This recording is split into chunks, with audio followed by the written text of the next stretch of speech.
Bueno, muy bien. Entonces arrancamos hoy. Lo que vamos a hacer es continuar con lo que veníamos viendo en la clase pasada, porque, como les comentaba recién, la idea es que veamos el Salmo 8, que es un salmo de alabanza a la creación. Hay un montón de salmos que son así.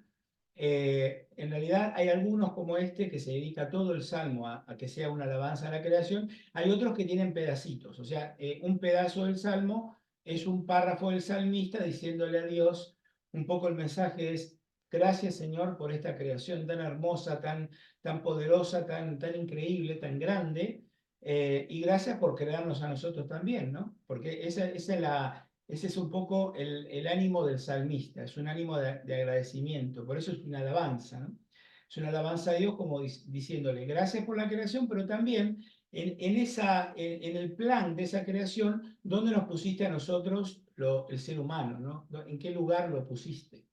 Entonces, decíamos que hay muchos salmos que tienen eso y que repite un poquito la dinámica. Por eso cuando ustedes o lean un salmo en la misa o directamente lo lean ustedes de la Biblia y vean un párrafo así, van a poder conectar con esto que estamos viendo, porque más o menos la idea siempre es la misma, ¿no? Es este ánimo de agradecimiento, de decirle a Dios, gracias por habernos hecho así. Entonces, ahora les voy a compartir el documento que veníamos viendo la clase pasada. Este documento ya se lo mandé por email, pero no se preocupen si no lo tienen, se los voy a volver a mandar cuando les mando esta clase. Y lo que decíamos era, esta era la anteúltima que vimos, decíamos que hay un montón de acciones que en el relato de la creación, acuérdense que estamos leyendo el relato de la creación, el relato del capítulo 1, acuérdense que hay dos relatos, ¿no? Uno en el capítulo 1 y otro en el capítulo 2.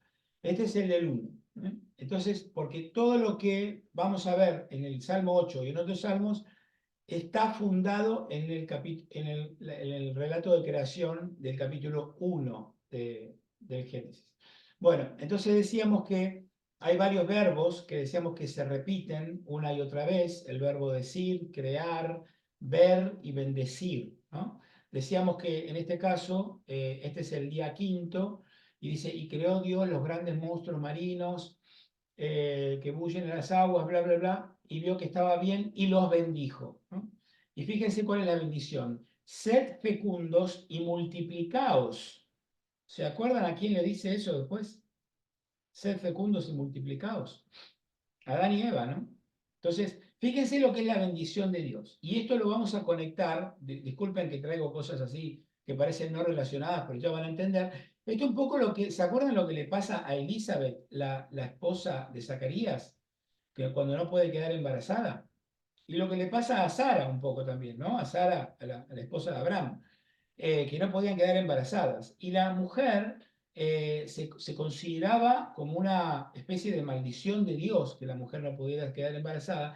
Y siempre ellos lo conectaban con algo malo que había hecho o la mujer o los padres de la mujer o algún antepasado de la mujer y que la mujer estaba pagando esa culpa al no quedar embarazada, ¿no? ¿Por qué? Bueno, por esto, por esto. Porque si Dios me bendice, ¿no? ¿Cuál es la consecuencia? Fíjense lo que dice, y los bendijo diciendo, sed fecundos, o sea, ser fecundo, que es una orden, sed fecundos y multiplicaos.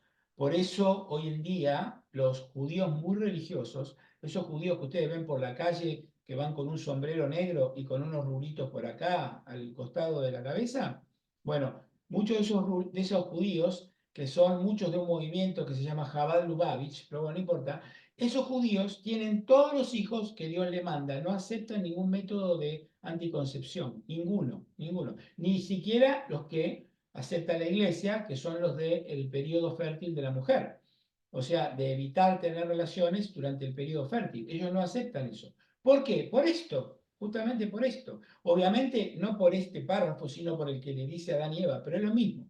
Entonces, es una orden de Dios, es una orden. Por eso para los judíos tener relaciones y que la mujer quede embarazada, obviamente que la sexualidad tiene un fuertísimo componente de concepción de la vida, no tiene ningún componente unitivo como tiene para nosotros, para la Iglesia Católica. Nosotros nos enseña la Iglesia que la sexualidad humana tiene dos componentes, uno procreativo y otro unitivo. O sea, cuando el marido y la mujer tienen relaciones, también se genera una unión físico-afectiva muy importante, donde también se hace realidad eso que Dios le dice también en el Génesis al hombre, para que sean uno, ¿no? Para que sean uno, que se unan para que entre los dos sean uno. Bueno, ese es el momento donde se genera esa unión tan íntima, que es física, pero es también afectiva, es espiritual, ¿no? Entonces, todo viene de acá, todo viene de esta bendición de Dios, que la bendición es sed fecundos y multiplicaos. Fíjense cómo Dios le da la orden a los animales, a las especies, ¿no? Y por eso el animal, todos los animales, tienen ese instinto de la reproducción. Porque Dios creó la naturaleza de esa manera, ¿no? Y por eso los animales, nosotros también somos animales, animales racionales, pero animales al fin, y nosotros también tenemos, ustedes habrán escuchado, a ustedes les habrá pasado, a mí me pasó, y a muchas mujeres dicen, el reloj me hace tic-tac, me llegó la hora de ser mamá, ¿no? Bueno, esa es la psicologización de una cosa un poquito más precaria, por decirlo de alguna manera, que es ese llamado de Dios, ese llamado que tenemos adentro de multiplicarnos, ¿no? De procrear. Por eso dice, sed fecundos y multiplicados y llenad las aguas de los mares y las aves crezcan en la tierra, ¿no? Este es el día quinto. Entonces, habíamos dejado acá, ahora vamos a pasar a esta, ¿no? Y dice, produzca la tierra animales de cada especie, bestias, reptiles y alimañas terrestres de cada especie, ¿no? Y así fue. Bueno, fíjense cómo en este sexto día se crean los animales terrestres. Para nosotros casi que hubiese sido mejor que lo hubiese hecho en el día quinto, ¿no? Porque al ser humano lo hace también en el sexto y después en el séptimo hace el Shabbat. Pero bueno, no. En el sexto día se crea a los animales terrestres y no se los bendice. Fíjense que no lo bendice, ¿no? Pero bueno, entonces posiblemente el esquema, acuérdense que habíamos dicho que hay tres bendiciones, hay tres. Entonces, si hubiese puesto una acá, hubiesen sido cuatro y entonces hubiese perdido el sentido ese del número tres, que ya les hablamos tantas veces, que es ese número bíblico tan importante que tiene que ver con la completud, con la perfección, el número de Dios, la Santísima Trinidad, bueno, tantas cosas, ¿no? Que ustedes ya saben. Pero bueno, entonces, por eso hay tres bendiciones, por ese esquema que les hablaba. Entonces, es interesante también, me parece a mí, porque los animales, fíjense cómo en el texto se vuelve a hablar, miren lo que dice, produzca la tierra los animales. Esto lo habíamos visto la clase pasada. Está este tema interesante de pensar, de hablar de la tierra, esa idea mitológica de que la tierra era como una especie de vientre de donde brotaba la vida. ¿Se acuerdan que hablamos de ese tema? Hablamos de la Pachamama, ¿se acuerdan? Bueno, entonces toda esa idea que todavía en los pueblos primitivos que habitan todavía hoy la tierra, los pueblos indígenas de muchos lugares, todavía creen en eso, ¿no? Como que la tierra es la que produce, la que pare de alguna manera todos los animales, las bestias, los reptiles y también las plantas, ¿no? Entonces, bueno, esa idea mitológica tan interesante. Es como si los animales salieran de la tierra, ¿no? Y se utiliza nuevamente esta imagen de que emergen, de que emanan de la tierra, ¿no? Bueno, entonces decimos, bueno, y así fue, ¿no? Hizo Dios las alimañas de cada especie, etcétera, etcétera, y vio Dios que era bueno. Otra vez, el tema ese de que, y vio Dios que era bueno, y vio Dios que era bueno. Bueno, entonces, seguimos. Y ahora venimos nosotros, ¿no?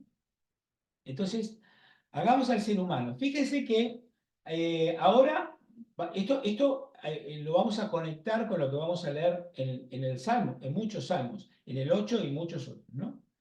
Que está el tema del ser humano, de cómo hace el ser humano. Fíjense que todos los animales, el Dios los hace según su especie. Lo dice cada vez, ¿no? Cuando hace los peces, las aves, los animales terrestres, siempre dice cada uno de acuerdo a su especie. ¿Qué quiere decir eso? Que el perro se une con la perra, el cocodrilo con la cocodrila, etc. O sea, cada uno tiene su especie y tiene su par para producirse, para multiplicarse. Pero cuando llega el ser humano no dice eso, ¿no? lo que dice es que lo va a crear a su imagen y semejanza. Entonces, dice a nuestra imagen y semejanza. Y ya lo hablamos, y hablamos esto, perdónenme que repita un poquito, pero es como para enlazar un poco.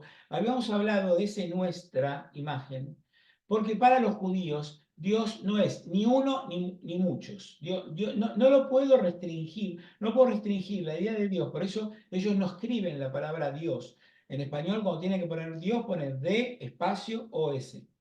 Y la palabra Yahvé, que figura que es lo que Dios le dice a Moisés cuando le dice yo soy el que soy, esa palabra Yahvé no la pronuncian nunca, nunca, porque está prohibido decir el nombre de Dios. Porque ellos creen que si yo pudiese decir Dios y pudiese nombrarlo, como hacemos nosotros con Jesucristo, ¿no? Nosotros los católicos no tenemos ese problema. Pero para los judíos es impensable ponerle un nombre a Dios y encerrarlo en ese nombre, el que sea, ni siquiera el Yahvé. Y por eso no lo dicen, ellos dicen Elohim. Pero fíjense qué interesante que Elohim quiere decir el Señor, pero en realidad la palabra está en plural.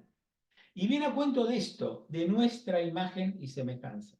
Es como que Dios es uno, pero no puedo ni siquiera decir que es uno, porque es una cosa tan incomprensible para mi mente humana que no es ni uno ni muchos, es un común nosotros, ¿no? Que claramente nosotros lo leemos en clave de la Santísima Trinidad, ¿no? O sea, parte del concepto de la Santísima Trinidad, entre otras tantas cosas, viene a cuento de este relato, porque dice a nuestra imagen y semejanza. Entonces, ¿a quién se está refiriendo? Bueno, al Dios Trinitario que nosotros adoramos, ¿no? Entonces dice a nuestra imagen y semejanza, ¿no? Ahora vamos a ver qué es esto.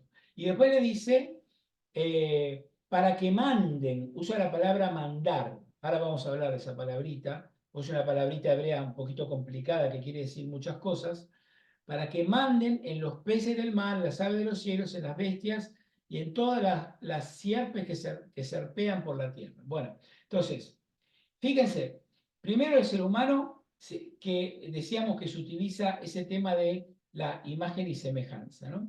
Y eso lo hace porque el ser humano tiene una dignidad especial. El ser humano no es como los otros animales, de ninguna manera, para Dios, ¿no? De ninguna manera. Tiene una dignidad especial, precisamente porque está hecho imagen y semejanza de Dios. Y esta palabrita, imagen y semejanza, fíjense que se vuelve a repetir de la misma manera en el Génesis, pero en el capítulo 5, cuando habla de los hijos de Adán. Y dice que los hijos de Adán son imagen y semejanza de su padre Adán. Entonces, fíjense cómo está indicando que se entabla así, al usar esa misma palabrita, se entabla como una relación, una clara relación de paternidad entre Dios y el ser humano, ¿no? Así como los hijos de Adán son imagen y semejanza de Adán, nosotros, todos los seres humanos, al haber sido creados a imagen y semejanza de Dios, somos también hijos de Dios, ¿no? Entonces, este concepto interesante de por qué somos creados a imagen y semejanza de Él, ¿no? Por esa relación de dignidad y de paternidad que Dios quiere crear con nosotros. Y entonces, por supuesto, al ser imagen de Dios, somos automáticamente hijos de Dios, ¿no? Bueno, muy bien. Entonces, Adrián, una sí, pregunta. dime. En la clase anterior estuve escuchando el video y como que te entendí que ese hagamos no se refería a la Santísima Trinidad. Definitivamente para los judíos no está hablando de la Santísima Trinidad. Yo lo que Ya. les decía es más o menos lo mismo que les dije recién. Nosotros los cristianos lo leemos Cristiano, en clave de la Santísima Trinidad, pero ellos no ya, creen eso. Ellos creen que Dios ya. es uno, que Dios es Y inaccesible, que Dios es incomprensible para el ser humano, y por eso explican ese nosotros como una forma, de la misma forma que explican lo de Elohim. ¿Por qué dice ya, si yo lo tuviese que traducir Elohim, sería los señores, pero no es los señores, es el Señor, porque Dios es uno. Pero la palabra la usan en plural. Esto es lo en mismo, ¿no? plural. Ya, Porque es una forma de decir que Dios no es ni uno ni muchos. Dios es algo que mi mente no logra comprender. ya. Gracias, Ed. Pero eso los judíos, ¿no?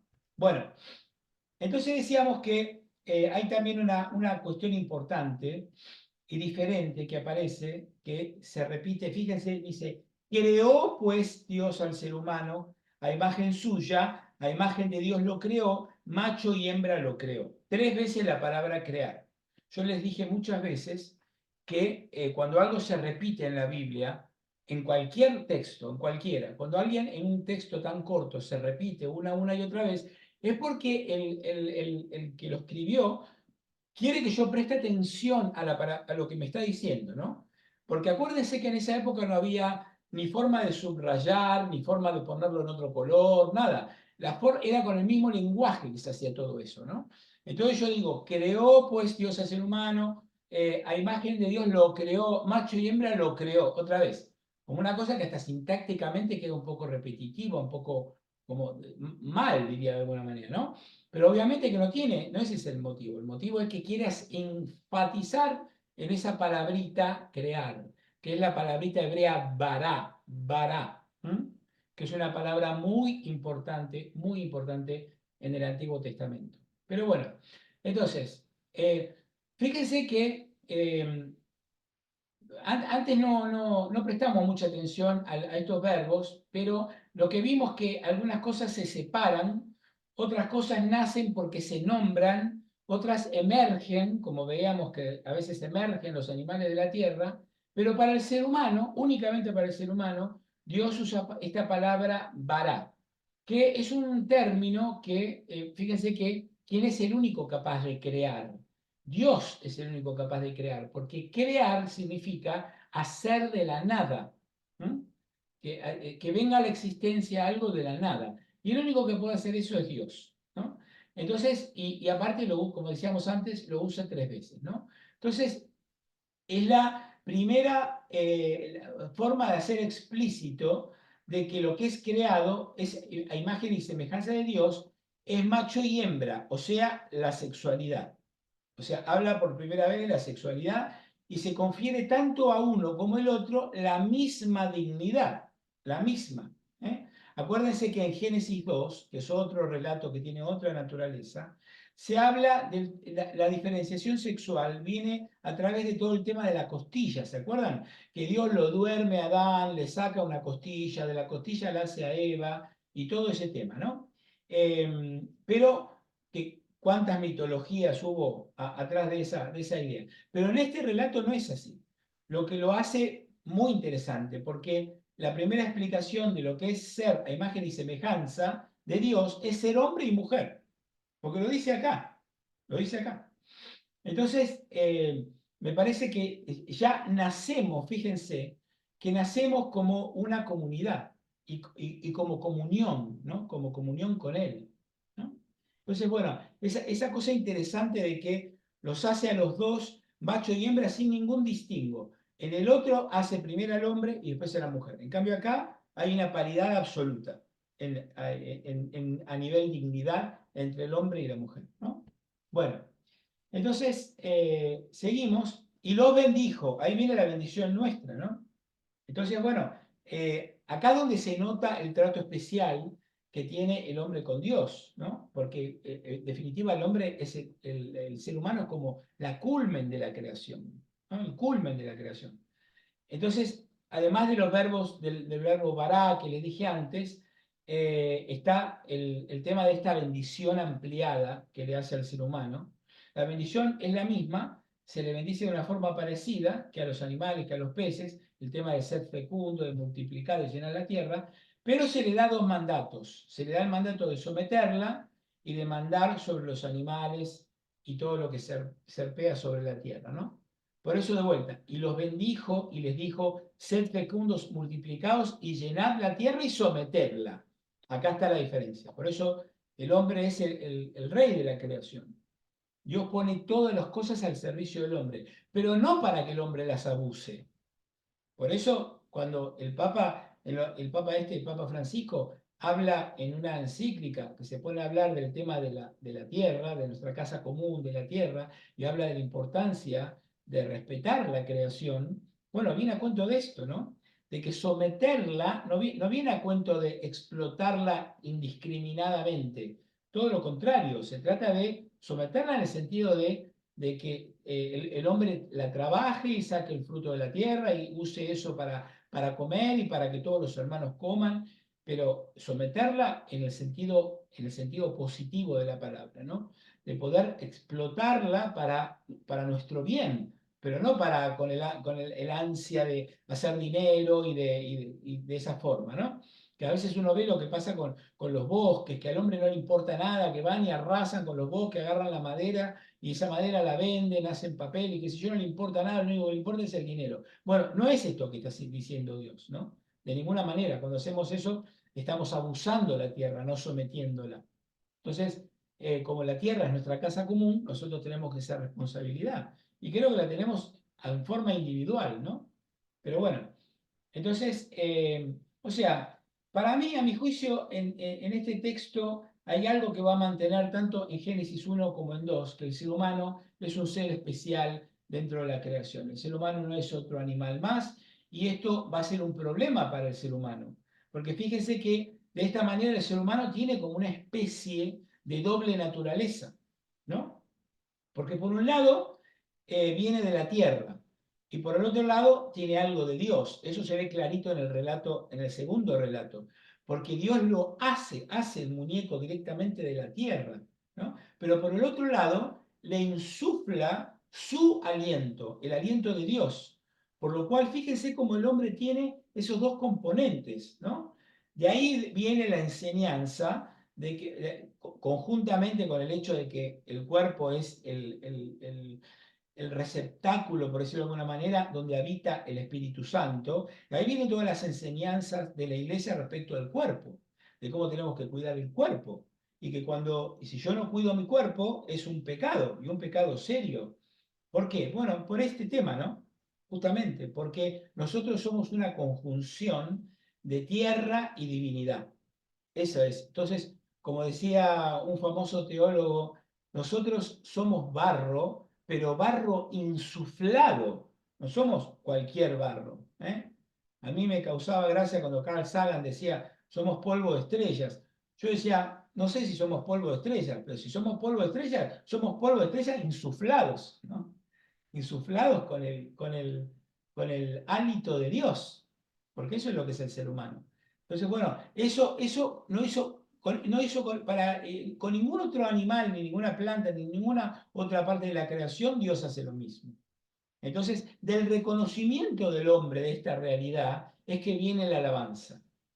Porque justamente el hombre ve cómo Dios hizo la tierra, el cielo, las estrellas, las plantas, los animales, las aves, los peces, y después ve cómo nos hizo a nosotros, que nos hizo tan distintos, que nos hizo a su imagen y semejanza, que nos insufló su propio espíritu.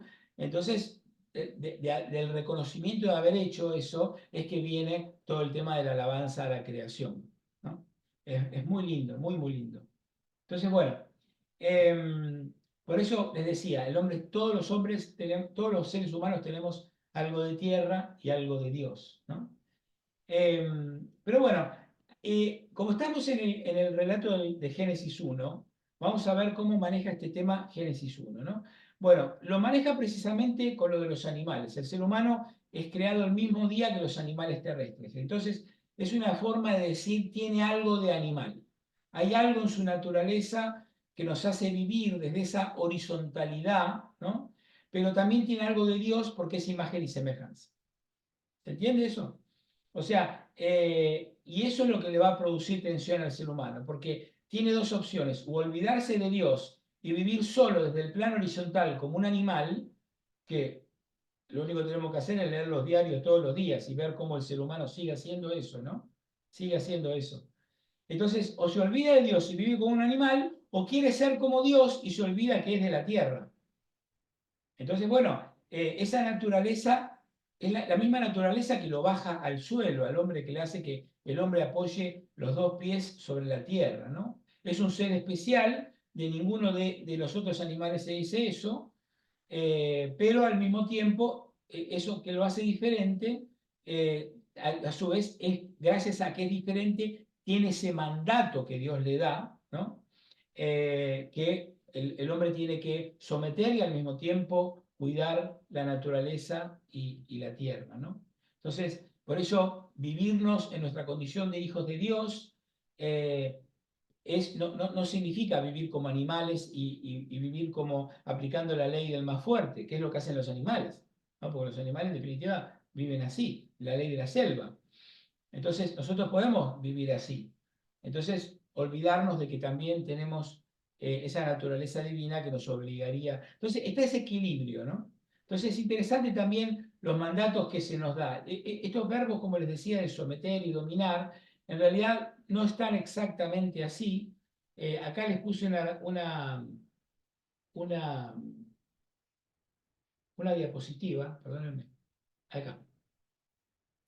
Les puse una diapositiva. Miren lo que. Este es un famosísimo teólogo alemán que a mí me encanta y que si cualquier cosa que tengan a mano, léanla porque es muy lindo. Que se llama Mullmann. Después les voy a dar todos los datos, no se preocupen. Que dice: el género humano es aquel que para preservar su vida sobre la tierra depende de la existencia de los animales, las plantas, el aire, el agua, la luz, los horarios del día y de la noche, del sol, la luna y las estrellas. Sin estos elementos no puede sobrevivir.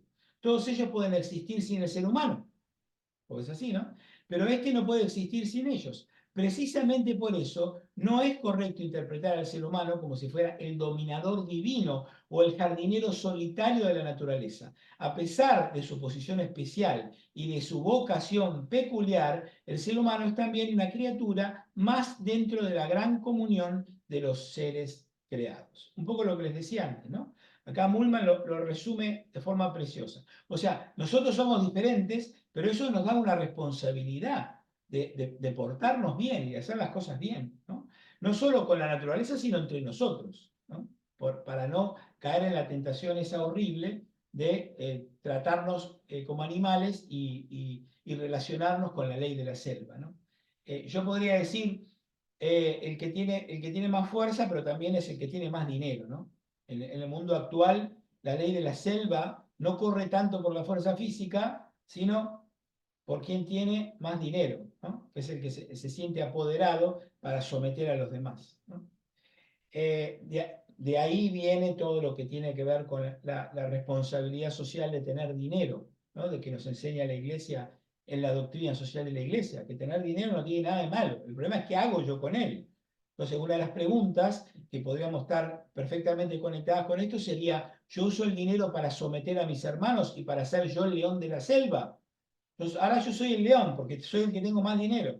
Y como tú dependes de mí porque eres mi empleado, mi empleada doméstica, no sé, cada uno de nosotros tiene uno, yo en mi caso particular, yo tengo una empresita y tengo empleados, pero por ahí si ustedes no es así, pero por ahí viene una señora a limpiar a tu casa o viene un jardinero a cortarte la grama. ¿Y cómo lo tratas? ¿No? ¿Y cómo lo tratas? ¿Y tú te crees que porque eres el dueño de la casa, porque tienes plata en el banco, puedes maltratarlo, someterlo, pagarle lo que no le corresponde, ¿no? Entonces, nosotros también podemos hacerlo en pequeña escala, pero yo también en un momento me puedo creer el rey, el león rey de la selva y tratar a mis hermanos con la ley de la selva, ¿no? Y acá el Señor nos advierte que, ojo que, sí, yo tengo que someter la tierra, pero para que todos vivamos bien, ¿no? El mandato es a toda la especie humana, no solo yo, ¿no? Bueno, muy bien. Entonces seguimos. Em, Fíjense que nos decía Mullmann una cosa que nos dice el Papa en Laudato Si, ¿no? El ser humano sí es una criatura, pero tiene esa responsabilidad. Y a juicio de él, hemos perdido esta visión, lamentablemente, ¿no? Porque la Tierra ha pasado de ser una tierra criatura a una tierra máquina, ¿no? Por eso les pongo ahí tierra criatura, sacramentalidad. Acuérdense qué es la sacramentalidad: es esa presencia escondida de Dios. Nosotros no creemos que la creación es Dios, de ninguna manera, pero nosotros vemos a través de la creación la existencia de Dios. O sea, ve una cosa maravillosa que solo Dios la pudo haber hecho. Entonces es como que la naturaleza tan maravillosa me representa quien la hizo. Y de eso habla la sacramentalidad. Tiene escondida quién es el autor, ¿no? Entonces, Si es la tierra criatura, si yo la trato como criatura, donde yo comparto, donde la trato con respeto, donde la respeto a la creación, entonces puedo ver la presencia de Dios ahí. Si la trato como máquina, lo que la uso es como un instrumento, entonces ahí no hay nada, ahí no hay sacramentalidad, no hay nada, ¿no? Y es, a mi criterio, un pecado bastante serio, ¿no? Que vivimos tan común hoy en día. Bueno, entonces, los 4 verbos que se ponen en el Génesis 1 y en Génesis 2, que se tradujeron mal, el de someter y dominar, muy especialmente el tema de dominar. Aparece muy pocas veces en la Biblia, el tema de someter prácticamente no aparece para nada, yo creo que hay 3 textos en toda la Biblia que hablan de eso, el tema de someter, el de dominar no, aparece más, pero en cualquier momento, en cualquier caso, se utilizaba mucho en el contexto de los reyes, en el libro de los reyes, pero es una especie de sometimiento que no era el sometimiento con el carácter negativo que lo vemos hoy, sino como un servicio, ¿no? Entonces, más que un sometimiento, era entender que el rey tenía la obligación de pastorear a su pueblo, de guiarlo. Un poquito de lo que pasa con los políticos hoy en día, ¿no? Que por supuesto que ningún político lo hace, o la mayoría de los políticos no lo hacen. Pero ese concepto, aunque sea teórico, de que el político, el presidente o el primer ministro, lo que sea, está a cargo, se le da ese cargo, no para él valerse y para sentirse poderoso y someter a los demás. No, es para guiar a su pueblo, para que su pueblo esté cada vez mejor, para sacar leyes para que la gente esté mejor, para que tenga una mejor salud, para que tenga acceso a la educación, a la alimentación, ¿no? Entonces, es esa misma idea, ese verbo que se usa para el tema de someter, tiene esa idea del pastoreo del rey. O sea, el que sometía era el rey, pero someter de vuelta, no en el sentido negativo, sino en el sentido de ayudar, de esa función que tiene el gobernante, ¿no? De estar al servicio de los demás. Entonces era esa idea de ayudar al desarrollo de los demás, para que los demás, dar oportunidades para que cada uno se desarrolle según su propia vocación, ¿no? O sea, en parte el hombre está puesto en la tierra para hacerla, para que toda la tierra, con nosotros adentro, llegue a su fin, ¿no? La tierra, toda la creación tiene un fin, según Dios, y nosotros estamos puestos acá para asegurarnos de que la tierra llegue a ese fin, que es el de que todos vivamos armoniosamente y dignamente, todos, ¿no? No solo unos poquitos. Entonces, bueno, especialmente sin violencia, ¿no? Con la ausencia absoluta de cualquier concepto de violencia. Entonces, con someter y dominar, nosotros siempre lo hemos entendido mal. Por eso hay que hacer esta aclaración que no tiene ninguna connotación de violencia ni de nada, ¿no? Entonces, bueno, la idea que transmiten estos verbos es esa, que el ser humano está al servicio de los demás, que está para que el ser humano se desarrolle, para que la creación se desarrolle sin violencia, ¿no? Así que bueno, hay unos verbos que aparecen que aparecen también en el Génesis, eh, que es el verbo abad. El verbo abad, que quiere decir servir, ¿no? Fíjense que de ahí viene el abad de la abadía, ¿no? ¿Quién era el abad, el máximo de una orden religiosa? Era el que servía a los demás, porque la palabra abad en hebreo quiere decir servir. Entonces viene todo ese concepto, ¿no? Fíjense lo que decíamos la vez pasada del Papa, que el Papa dice que él es el servidor de los servidores del Señor. Siempre esa idea conectada con la misión que yo tengo cuando justamente me siento por cualquier circunstancia, estoy en una posición de autoridad, como hablamos del tema del rey, es para servir a los demás, no para servirme a mí mismo. Lo que pasa es que eso es cada vez más raro, ¿no? Por esa bendita idea egocéntrica que tiene el hombre de querer, de esa vanidad que tiene que lo pierde, ¿no? Bueno, entonces, bueno, el ser humano está ahí para servir a la tierra y sirviendo a la tierra lo sirve a Dios, ¿no? Bueno, entonces por eso les decía, lo de someter y dominar, lo de someter y cuidar, por eso les decía, servir la tierra, les digo acá en la diapositiva, es dar culto a Dios, cuidar la tierra, cuidando al hermano, ¿no? Esa idea del servicio, del hombre al servicio de la creación. Bueno, Entonces, seguimos.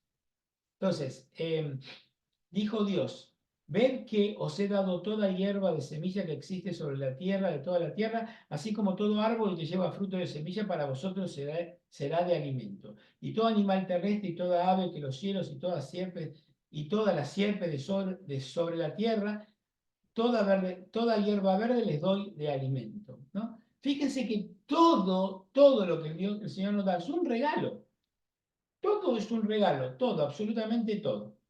Ahora vayan, cuando terminemos la clase, ve a tu jardín y mira las plantas que tienes ahí en el jardín y dile, gracias Señor, gracias, porque esa planta que tienes ahí la tienes por pura gratuidad de Dios, que también nos regala todo. Nos regala los animales, nos regala las plantas, ¿no? Lo dice ahí clarito. Todo lo que ha puesto Él lo ha puesto para nosotros y de ahí viene ese agradecimiento que vamos a ver en el Salmo, que viene de todo esto, ¿no? De reconocer que todo lo que nos da a través de la creación es todo un regalo, ¿no? Entonces, esa cosa tan bonita que nos olvidamos constantemente, ¿no? Claro, lo que a nosotros nos pierde es el tema de que en la vida moderna ahora voy al supermercado y ahí encuentro tomate, manzana, ¿no? La carne ya cortada, tengo todo servido en bandeja. Pero antiguamente no era así. El hombre tenía que trabajar. Entonces, si yo en mi campo hacía manzanas y después, no sé, Gabriela en su campo hacía batatas, entonces yo quería las papas, ella quería mis manzanas, íbamos y nos intercambiábamos. Pero hoy en día es difícil entender eso, ¿no? Como que hemos perdido hasta la noción no tenemos ni idea de cómo es cada planta. Ustedes vayan mañana al Publix y miren las frutas y verduras que hay ahí y traten de pensar si ustedes saben cómo es la planta de esa fruta o de esa verdura. Y se van a dar cuenta de que no sabemos nada, nada, no sabemos ni cómo luce la planta. Y eso viene a cuento de nuestra completa desconexión con la naturaleza, que es nosotros que somos citadinos, que vivimos en la ciudad, nos cuesta mucho todo esto y nos cuesta mucho ser agradecidos con Dios justamente porque hemos perdido la conexión con la naturaleza. ¿Mm? Por eso estos salmos de alabanza a la naturaleza a veces nos suenan un poquito como foráneos, extraños, porque decimos, ¿esto a cuento de qué viene? Bueno, viene a cuento de eso. El hombre antiguo tenía tanta conexión con la tierra, con la naturaleza, sabía perfectamente de dónde venía cada planta, de dónde venía cada fruto, cómo era cada animal, cómo había que cuidarlo, cómo había que faenarlo, que nosotros no tenemos ni idea de todo eso. Entonces, el hombre veía la mano de Dios en todo eso. Hoy, entrar al Publix y ver la mano de Dios en todo eso es difícil, porque está la mano del hombre antes, que procesa todo y me lo pone en una bandejita blanca y me lo recubre con un plástico para que yo me lo lleve ya a la casa, ya pre-lavado, pre-pesado. Entonces, nos desconecta todo eso de la naturaleza, ¿no? Así que ese concepto de regalo, ¿no? Bueno, y después dice, vio Dios cuanto había hecho y todo estaba muy bien, dice. No dice bien. Todo lo demás dijo, y vio Dios que era bueno, y vio Dios que era bueno. Pero ahora que hizo el hombre, ¿qué dice? Y vio Dios que era muy bueno, ¿no? Entonces, está en el sexto día, Dios mira lo que hizo y dice, esto está muy bien. Y el término este que utiliza en el texto es un término que está, aunque ustedes no lo crean, está asociado con la palabra misericordia. ¿Mm? Y está asociado también con esa idea de iluminar el rostro que vimos en otros salmos. ¿Se acuerdan que decíamos que a veces cuando alguien le pasa algo bueno o ve a una persona que quiere mucho, que como que se nos ilumina el rostro, ¿no? Bueno, está todo relacionado con esto, con la misma palabrita, que conjugada o puesta en distintos contextos quiere decir una cosa o quiere decir la otra.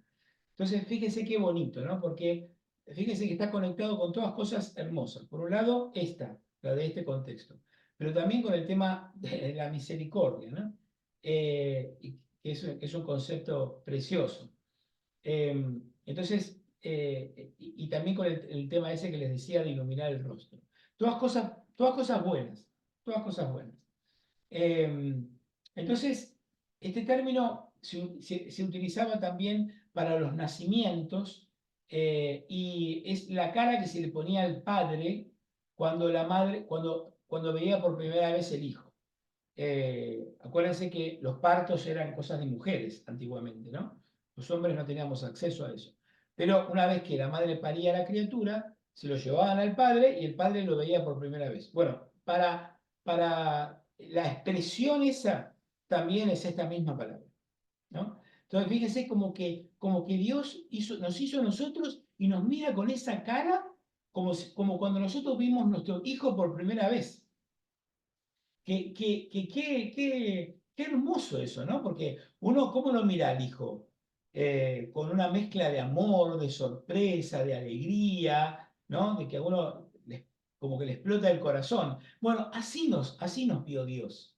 Así nos dice el texto hebreo, que nos vio Dios, cuando dijo que era muy bueno. ¿Eh? Entonces, para decir eso, lo que nos está diciendo es, también lo podemos traducir como, y Dios hizo al hombre y se le iluminó la cara como se le ilumina a un padre cuando ve por primera vez a su hijo recién parido. Lo podría decir así también, ¿no? En el mismo contexto. Entonces es algo así como decir, algo parecido a lo que le pasa a Jesús en el bautismo, ¿se acuerdan? Que Dios dice, este es mi hijo en quien me complazco. La idea es la misma, ¿no? Es exactamente la misma. O sea que Dios nos vio y tuvo esa mezcla de orgullo, satisfacción, amor, todo ese matiz afectivo, ¿no? Con todo el matiz también de filiación que hay de atrás de que a Dios al vernos se queda obnubilado como un padre o como una madre, ¿no? Porque es nuestro padre, es nuestro padre. Entonces está todo ese tema de la filiación. Y después también está eso de que era muy bueno, eh, también tiene que ver, también se podría decir, como que le calentó el corazón, como que lo hizo sentir bien del corazón. También podríamos decir eso, ¿no? Fíjense todas esas cosas. Yo creo que tendríamos que reflexionar sobre eso para ver Dios cómo me ve a mí. Pero no al ser humano, porque el Salmo siempre me invita a yo sentirme parte de algo más grande que es toda la especie humana y Dios siente eso por todos, ¿no? Pero sería bueno personalizarlo eso, ¿no? Personalizarlo. Pensar que cuando mi madre me parió, el día que me parió, Dios me vio y sintió eso. Se le calentó el corazón, se le iluminó la cara, ¿no? Qué bonito ese concepto. Bueno, entonces pasó una tarde, pasó una mañana, el día sexto. Entonces, bueno, y lo único que se crea ya es el sábado, lo último que Dios hace es el sábado, es la última criatura de la creación, y este sábado y el descanso es un término muy importante porque hablamos antes de los 4 verbos, que los vimos antes, que era someter, dominar, dijimos que todo el tema de servir, ¿no? Pero hay un quinto verbo importante que es el de descansar, que es muy importante. El descanso es un elemento importantísimo, distintivo del Dios de Israel. No van a ver en ningún Dios de la zona, digamos, ni de Babilonia, ni de Asiria, ninguno de los dioses de alrededor, mucho menos el de Egipto, que tuviese ese concepto, ¿no? Porque Dios no es un faraón que nos explota. Dios es un Dios que nos deja descansar. Y ese descanso expresa de alguna manera esa relación gratuita que quiere tener con nosotros, ¿no? Por eso dice, insiste en la Sagrada Escritura, insiste Dios que nadie va a trabajar ese día, nadie, ni el hombre, ni la mujer, ni el burro, ni el esclavo, ni el extranjero, nadie va a trabajar. Es un día sagrado, es un día que el hombre le tiene que dedicar a Dios, ¿no? Entonces, fíjense qué bonito. El concepto un poco es el siguiente. A los judíos tenían el templo que había hecho Salomón, pero después, como ustedes saben, en el año 756 vienen los babilonios y lo destruyen por completo. Y ellos creían que Dios tenía los pies apoyados en el templo y su cabeza en el cielo, ¿no? Ellos pensaban eso, que el templo era la presencia real de Dios en el templo. Al destruirse el templo, entonces como que quedan como perdidos, porque dicen, bueno, ¿y ahora Dios dónde está? Entonces el judaísmo reinterpreta este concepto del Shabbat, este concepto del día de Dios, y lo que piensan un poquito es, bueno, el Shabbat ahora es un templo hecho de tiempo, ¿no? Fíjense qué bonito este concepto. O sea, ahora el templo físico no existe más, pero hay un templo hecho de 24 horas, de tiempo, hecho de tiempo humano, donde el hombre tiene que parar toda la maquinaria y dedicarse a él, y dedicarse a Dios, ¿no? Y de ahí viene la enseñanza de la iglesia de que los domingos, no solo los domingos hay que ir a misa, no solo hay que ir a misa, hay que dedicárselo a Él, ¿no? Y eso no quiere decir de que me pase todo el día rezando el rosario, no me está diciendo eso, pero lo que me está diciendo es que yo me dedique a Él, no solo yendo a misa, que sí, obviamente sí lo tengo que hacer, pero también para alimentarme yo como ser humano, compartiendo con mi familia, con mis hijos, teniendo tiempo de calidad, ¿no? Entonces, son 24 horas donde yo paro todo lo que estuve haciendo de lunes a sábado y se lo dedico a Él. Se lo dedico a Él rezando y en mi vida sacramental, yendo a misa, pero también compartiendo con mi familia, con mi esposa, con mis hijos, leyendo cosas que me gratifiquen, cosas que puedan ser cosas de Dios, cosas que me alimenten espiritualmente, ¿no? Es un templo hecho de tiempo. Por eso el Shabbat lo puede celebrar cualquiera, no importa dónde esté. Los judíos que estaban durante el Holocausto en los campos de concentración también celebraban el Shabbat, porque ellos no necesitan estar en un templo físico, porque el Shabbat es un templo hecho de tiempo. Y el nuestro también, ¿no? Entonces, supongamos que, eso ustedes lo habrán escuchado mil veces, ¿no? Que la iglesia no es el edificio. El edificio es una cosa completamente circunstancial. Si mañana yo en mi parroquia, mañana viene el huracán y se lleva el templo, al domingo siguiente vamos a volver a celebrar misa porque la iglesia es la comunidad y la comunidad reunida alrededor de Jesucristo como cabeza de nuestra comunidad. Entonces, para nosotros también el día del Señor, el Shabbat nuestro, que es el domingo, que es el día de la resurrección, es el día donde yo se lo dedico a Él. Es un templo donde yo me meto por 24 horas, donde voy a estar con Él, ya sea, de vuelta, en la misa o haciendo cosas que yo sé que le gratifican y que yo las necesito, como estar con mi familia, con mis hijos, ¿no? Entonces, bueno, fíjense que todo ese tema del descanso que les decía, lo que procuraba era que el hombre pudiese restablecer o sanar, si era necesario, las relaciones, ¿no? Que siempre tenemos esa tendencia horrible a instrumentalizar las relaciones, a cosificarlas. Entonces, es un día para parar la máquina y para dedicarme a mi esposa, a mis hijos, a mis amigos, a mis vecinos, ¿no? Entonces, ese descanso que expresa esa relación gratuita, les decía. Y por eso es necesario descansar, para eso, ¿no? Para sanar las relaciones. Y también para dejar descansar la tierra, por lo que hablábamos antes, y dejar descansar al hermano, ¿no? Porque si yo soy el rey de la selva, si yo soy el que tengo el dinero, entonces, bueno, y tengo empleados, bueno, el domingo no, el domingo el hermano también tiene el mismo derecho que yo de descansar. Por eso que dice el Génesis, ni tú, ni tu esposa, ni tus hijos, ni tu esclavo, ni nadie, ¿no? O sea, todo el mundo tiene el mismo derecho a descansar. De hecho, en ese texto dice, ni tu buey, ni tu burro, o sea, los animales tampoco, nadie. La tierra y la naturaleza, toda la creación descansa ese día. Ese concepto hermoso de para qué descansamos. No es que descanso porque vengo muy cansado y así el lunes arranco con todo. No, es para eso, ¿no? Es para alimentar mis relaciones. Bueno, entonces seguimos. Fíjense, bueno, lo que les decía antes, ¿no? Lo que hizo cada uno de los días y después descansó. Todo este tema que les hablaba del descanso. Bueno. Entonces, fíjense cómo les decía antes, estas leyes del descanso sabático eh, y de las leyes del año jubilar. Yo no sé si ustedes saben, pero en las Sagradas Escrituras, cada tantos años, el rey declaraba un año sabático, un año donde, entre otras tantas cosas, se dejaba la tierra descansar, no se podía sembrar absolutamente nada, pero era un momento donde también se perdonaban las deudas.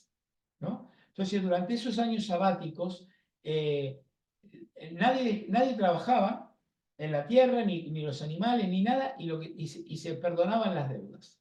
Entonces, fíjense qué bonito eso, ¿no? Porque todo el mundo descansa, ahí les puse un poquito dónde está todo esto, ¿no? Esto de que la tierra, los animales, las personas, todo debe descansar. Ahí le puse los 3 textos del Éxodo, del Levítico y el Deuteronomio, donde Dios nos dice que todos se merecen el descanso. Y cada tanto nos merecemos todo un año de descanso. Por eso ustedes habrán escuchado alguna vez que dicen, no, este cura se tomó el sabático y se fue a, no sé, se fue a Israel, se fue a Italia, no sé. Bueno, porque los sacerdotes tienen, acá en la Arquidiócesis de Miami, creo que es cada 12 años, creo, si no me confundo, sé que es algo así, cada 10, cada 15, algo así, que el sacerdote se puede tomar un año sabático. Entonces, si quiere, se puede ir, muchos sacerdotes lo hacen para estudiar, porque no pueden, mientras están a cargo de la parroquia, vieron lo que es la parroquia, ¿no? Entonces tienen como ese año para dedicárselo a sí mismos, ¿no? Como descansar de toda la tarea y dedicárselo a sí mismos. Bueno, en la antigüedad existía el año sabático, pero para todos, no para los que podían o para los que tenían dinero, ¿no? Pero siempre con esa idea de descansar y dejar descansar a los demás, ¿no? Bueno, entonces, bueno, dice que Dios bendice el sábado y se lleva a plenitud la creación. Y por eso digo que este es un Dios que no, lo dijimos tantas veces, es un Dios que en la relación no nos quiere estresar, no es un Dios que nos está encima, estresándonos, todo lo contrario. Dios no es una persona tóxica, no nos utiliza, no nos cosifica. Tiene una relación donde entre tantas cosas está todo este tema de dejarnos descansar también, ¿no? Así como descansa la tierra, descansan también los seres humanos. Entonces, bueno, hay toda una teología muy interesante que sale de acá, ¿no? Que no es simplemente una cosmología, como les decía otra vez, sino que es una concepción de lo que es la creación, de lo que es el ser humano, de cómo Dios se relaciona con esta creación, ¿no? Y de la implicación que tiene esto después, ¿no? Que eso se va a ver mucho en los profetas, que los profetas van y denuncian que el faraón había terminado cosificando al hombre y utilizándolo como una herramienta, ¿no? Entonces, bueno, muy bien, seguimos. Entonces, por eso en el Salmo 8, a ver, acá está, ¿ven? En el Salmo 8, acá vamos al texto, ya empezamos con el texto, un poquito a verlo. Fíjense que refleja todo esto que venimos hablando del tema de Génesis 1. Ya comienza el texto diciendo, Señor Dios nuestro, ¿cómo resuena tu nombre en toda la tierra? Algunos dicen que se habla, por una parte, de nuestro Señor como una especie de apropiación, o por lo menos como una restricción histórica, porque dice nuestro, ¿no? Nuestro Señor. Eh, y sin embargo, después, fíjense que lo agranda toda la tierra, dice, ¿cómo resuena tu nombre sobre la tierra? O sea, no es una cosa solamente de los judíos, ¿no? Es decir, por una parte, el señorío, estaría hablando del señorío de Dios con Israel, pero por el otro lado, también dice que abarca toda la tierra, ¿no? Y me encanta esa expresión que dice, resuena tu nombre en toda la tierra, porque refleja la idea esa que hay detrás, de que a veces no sabemos bien traducir lo que hablábamos antes de la sacramentalidad de la creación. Es decir, Dios en cierto modo va dejando prendado de su hermosura, como decíamos antes, a todas las criaturas, ¿no? Y el ser humano es capaz de captar, cuando pasa por ahí, capta la belleza de Dios, ¿no? Por eso dice, ¿cómo resuena tu nombre sobre la tierra? ¿En qué resuena? ¿Cómo resuena el nombre de Dios? En la creación, en la sacramentalidad de la creación, en ver la mano de Dios de alguna manera en toda la belleza que existe en la creación, ¿no? Entonces, bueno, la creación es como que tiene un mensaje, ¿no? Un poco lo veíamos eso en el Salmo 19. ¿Se acuerdan que decíamos, los cielos proclaman la gloria del Señor y el firmamento pregona la obra de sus manos? O sea, el cielo, la tierra tienen las huellas de las manos creadoras de Dios y por eso lo pregonan, por eso es un pregón, como una especie de canción, es un mensaje, ¿no? Que dice que se lo pasa el día a la noche.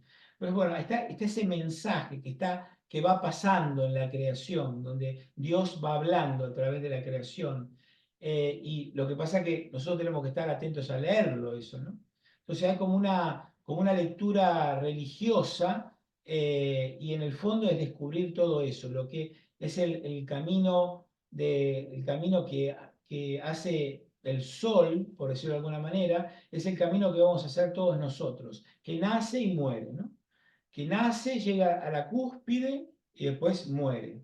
Nosotros vamos a hacer lo mismo. Entonces hay como un mensaje en todo eso, de cómo, cómo se maneja la creación, las dinámicas que tiene la creación, ¿no? Por eso, fíjense qué bonito que pensar que si yo pudiese prestar atención y no tuviese tanto el corre-corre de la vida, yo pudiese también escuchar el mensaje que Dios a través de las generaciones nos quiere transmitir a través de la creación, ¿no? Que yo lo podría resumir como en un tú a tú, ¿no? Un mensaje que Dios me quiere transmitir a mí en lo personal y donde me quiere decir, tú eres un ser especial, tú no eres ni un perro ni un caballo, tú has sido hecho, has sido creado a imagen y semejanza mía. Te amo como un padre que mira por primera vez a su hijo recién nacido. Cuando te vi por primera vez se me calienta el corazón y te he regalado todas las cosas que hay en la tierra, los vegetales, los animales, para que tú logres que la creación llegue a su fin, ¿no? De que es que todos vivamos dignamente y que todos podamos poder adorar a Dios, pero con dignidad y sin violencia. Fíjense cómo ese mensaje tan precioso está en la naturaleza. Lo que pasa es que no queremos escuchar el mensaje a veces, ¿no? Y un poco lo que dice el salmista, cómo resuena tu nombre sobre la tierra, ¿no? Cómo resuena tu nombre. Entonces, bueno, em, este, entonces, decíamos que el ser humano está al servicio de este plan que tiene Dios, ¿no? Con la creación, que, bueno, lo que provoca en el salmista el deseo ese de ponerse a su servicio. Y después le provoca la pregunta que hace en el salmo más abajo, ¿no? En el versículo 5, ¿qué es el hombre para que te acuerdes de él? ¿No? Esa pregunta inquietante, ¿no? Que dice, ¿qué es el hombre para que te acuerdes de él?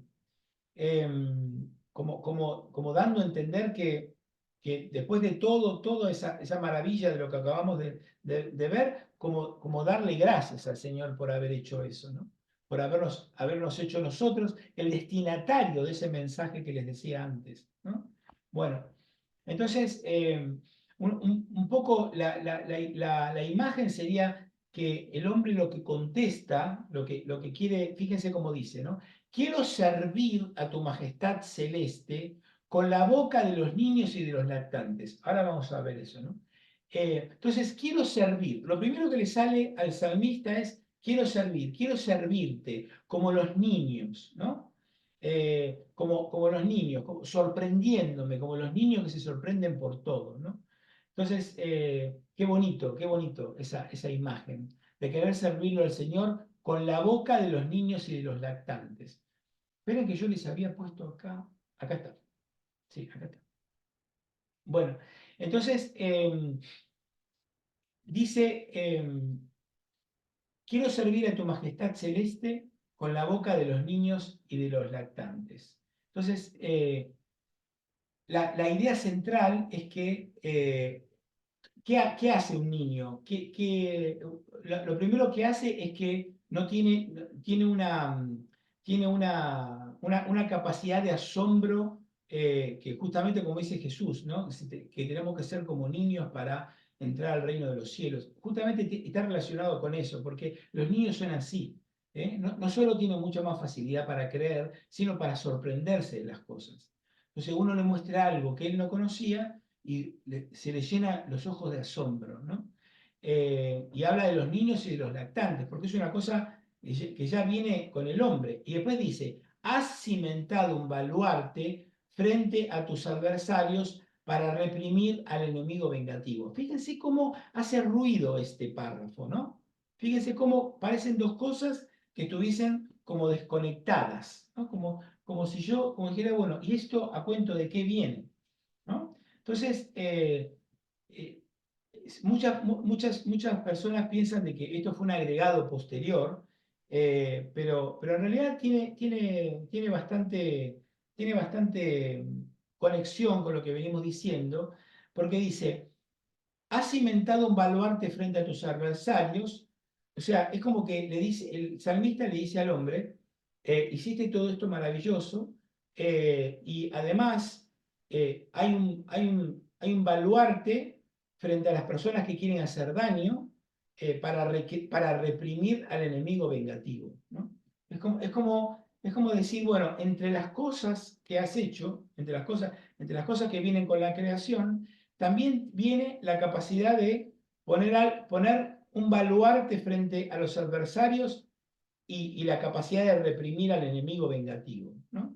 Entonces, es como una advertencia también, ¿no? Una advertencia a nosotros mismos, cuando nosotros nos convertimos en adversarios de la creación, o cuando nosotros nos convertimos en un enemigo de la creación, ¿no? Entonces, como que Dios nos advierte de que guarda con eso, porque Dios también nos proporciona los elementos para detener eso, ¿no? Y entonces empieza, si miro al cielo, obra de tus dedos. Fíjense cómo esto es una técnica literaria donde se resume en una parte el todo, ¿no? Entonces está hablando de Dios, y dice la obra de tus dedos. Obviamente que no es la obra de los dedos de Dios, es una forma de hablar. Entonces dice, bueno, miro al cielo y es la obra de Dios, la obra de tus dedos, como obviamente relacionándolo con las cosas que hacemos nosotros, pero las que hace Dios, y esa maravilla, ¿no? Como si Dios con los dedos hubiese hecho todas y cada una de las estrellas, eso es lo que está diciendo, como si hubiese agarrado cada una de las estrellas y las hubiese colocado ahí con sus propios dedos, ¿no? Es un claro síntoma de admiración, ¿no? Se están mirando de lo que está mirando, ¿no? Entonces, dice, perdón, la luna y las estrellas que has creado. Obviamente que fíjense cómo esto está conectado con el relato de la creación que vimos en Génesis 1, ¿se acuerdan? Porque el cielo, las estrellas son de las primeras cosas que hace Dios, ¿no? Entonces, la luna y las estrellas que has creado. Dice, ¿qué es el hombre para que te acuerdes de él? Un hijo de hombre para que tú le cuides. Es decir, la pregunta sobre quiénes somos surgen de esa contemplación, ¿no? De la contemplación de la creación. La apertura a ese cielo inmenso, a ese cielo abovedado lleno de estrellas, que hace al ser humano sentirse pequeñito, que es siempre lo que nos pasa, ¿no? Yo no sé si ustedes han estado en el Cañón del Colorado, pero cuando uno está ante esos lugares monumentales, le viene esta sensación de pequeñez, ¿no?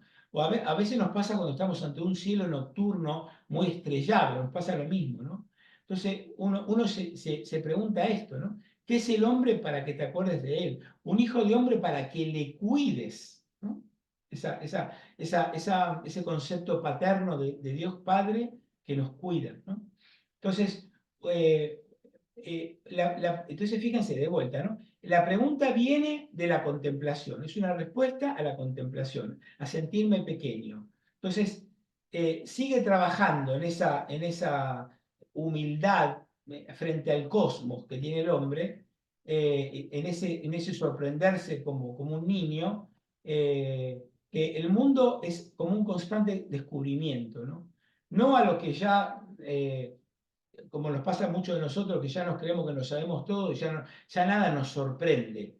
Pero tendremos que rever eso de nuestra forma de ser, ¿no? Entonces, ese es abrirse al cielo, abrirse a esa contemplación, es también esa expresión como de ser niños, de querer aprender, de terminar con esa autorreferencialidad de que todo soy yo soy el origen de todo, sino esa pregunta, ¿no? Esa pregunta maravillosa que nos abre y que nos hace humildes. Porque cuando vemos la grandeza que nos rodea, dice, bueno, ¿y quién soy yo? que este es un concepto que lo habíamos visto antes, pero con otro tema, que es con el tema del tiempo, ¿no? Que también uno dice, bueno, en 100 años o en 150 años, nadie se va a acordar ni que estuve sobre la tierra. Entonces, a veces cuando el ego me juega malas pasadas y me creo el gran importante, y me creo, uy, yo soy fulanito de tal, el gran importante, el poderoso, bueno, te tengo malas noticias. En unos años nadie se va a acordar ni que exististe, ¿no? Entonces son esas cosas que aparecen en las Sagradas Escrituras que nos ayudan a ser humildes, a entender realmente lo que somos. Y este salmista lo hace maravillosamente bien, ¿no? Entonces yo lo pondría en primera persona. Yo diría, ¿quién soy yo, Señor, para que te acuerdes de mí? Un hijo de hombre para que me cuides, ¿no?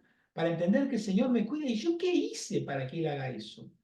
Y cuando miro la creación, miro lo grande que es y lo poderosa que es, digo, gracias, Señor, gracias, porque yo soy la nada misma y sin embargo me amas.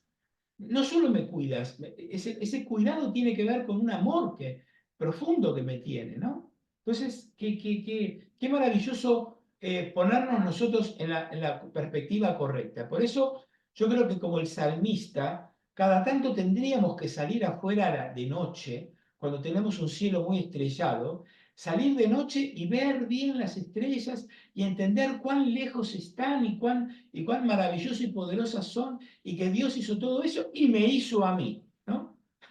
O sea, que hizo todas esas maravillas y también me hizo a mí.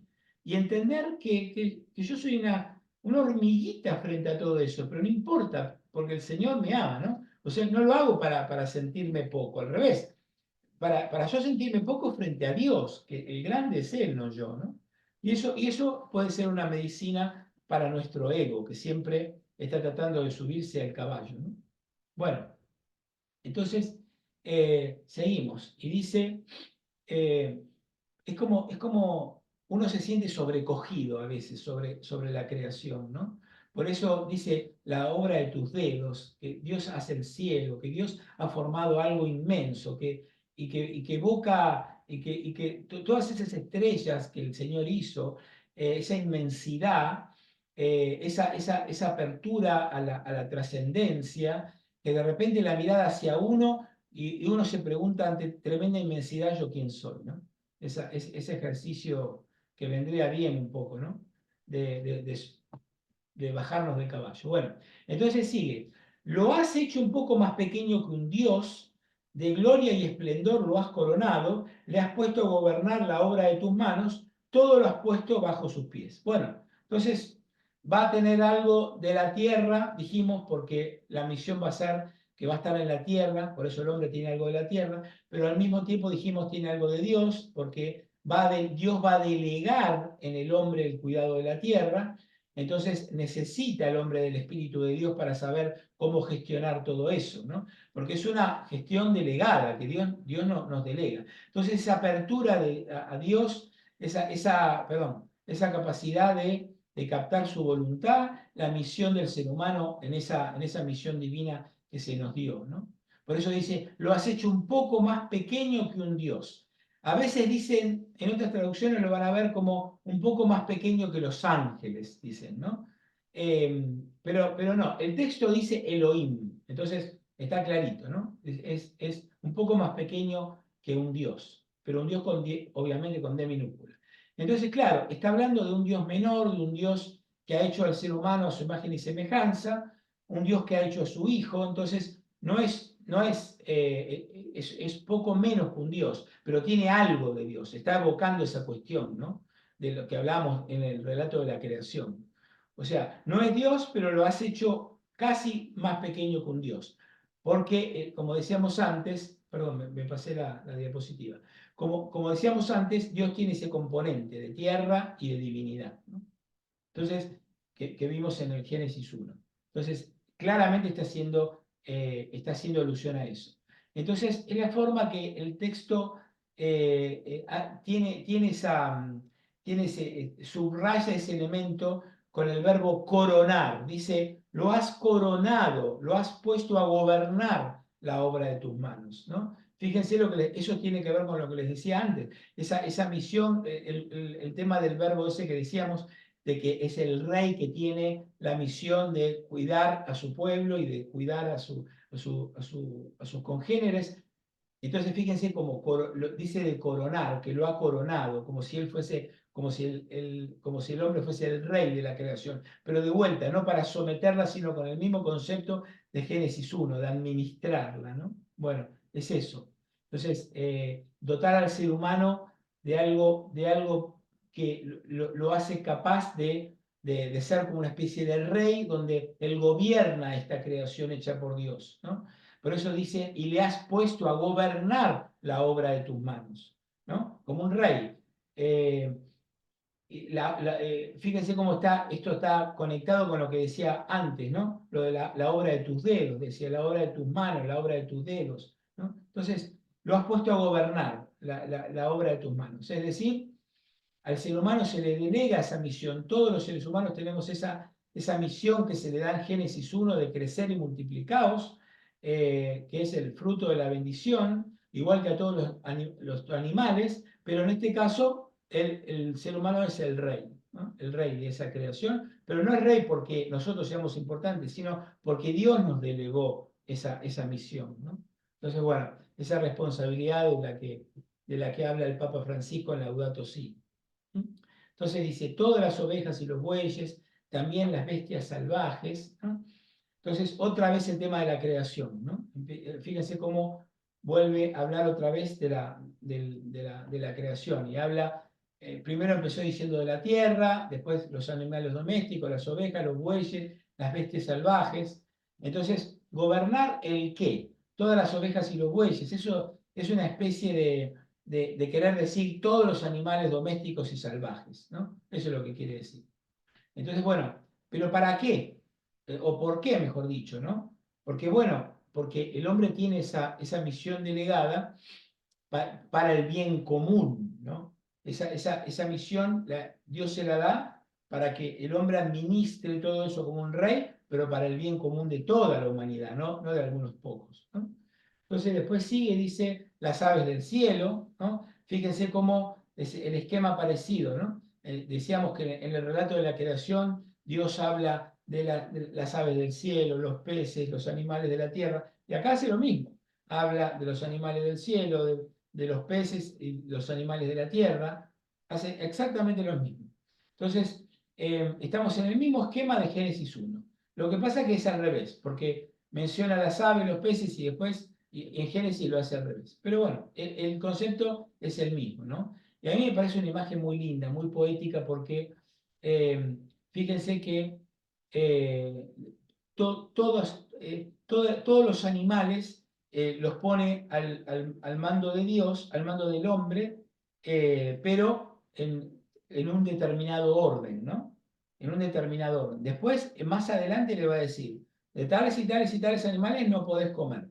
O sea, el hombre tiene que someter, pero también bajo el mandato de Dios. Porque después Dios le indica qué tiene que comer y no tiene que comer y cómo lo tiene que comer, ¿no? Entonces, no es nuestro esto. La misión y las cosas, los animales, las plantas, está todo delegado por Dios. Pero Dios nos lo dio a nosotros. Pero eso es una responsabilidad, ¿no? Entonces, sigue diciendo, y los peces del mar que trazan caminos sobre el mar. Qué bonito esto, ¿no? Hay tantas canciones que dicen eso después, pero eso está en un salmo. Bueno, que trazan caminos sobre el mar. Fíjense que en el mar no hay caminos, pero justamente es una cosa bien poética, bien bonita, ¿no? Que el hombre está a cargo de todo, incluyendo los peces que trazan caminos en el mar. Y después dice, ¿cómo? Y después termina y dice, ¿cómo resuena tu nombre en toda la tierra? Entonces, fíjense cómo, y con esto terminamos, fíjense cómo en un salmo tan chiquito fuimos viendo cómo Dios, igual que hace en Génesis 1, que nos dice cómo es la creación. Ahora en este salmo lo que dice es, muy bien, esa creación que yo hice, la tenés delegada, tú eres el rey, tú la tienes que administrar para el bien de todos. Y también, cuando el samita se pregunta, ¿y qué es el hombre? Para que te acuerdes de él, entender que en la creación hay un mensaje que vimos que se va transmitiendo y que nosotros tenemos que ser receptores de ese mensaje. Por eso, yo creo que parte de la relación con Dios tendría que ser que nosotros logremos reconectarnos con la naturaleza, ¿no? Reconectarnos. Y yo les recomiendo que aunque sea una vez cada tanto, se vayan a algún lugar como una montaña o algún lugar desértico, algún lugar donde yo pueda, que esté lejos de la civilización, de los caminos, de los carros, ¿no? Del ruido, de la música, de todo. Como para poder reconectar. Yo creo que el hombre, aunque sea una vez por año, se tendría que ir, por ejemplo, a la montaña y quedarse durmiendo ahí a la noche y quedarse mirando las estrellas, ¿no? Para poder reconectarse, para poder reentender esa sacramentalidad de la que hablábamos antes, de ser capaz de ver la presencia de Dios en la creación, ¿no? Que es un poco lo que intenta hacer el salmista. ¿Eh? Bueno, y con esto terminamos. Vamos a... Esperen que paro la...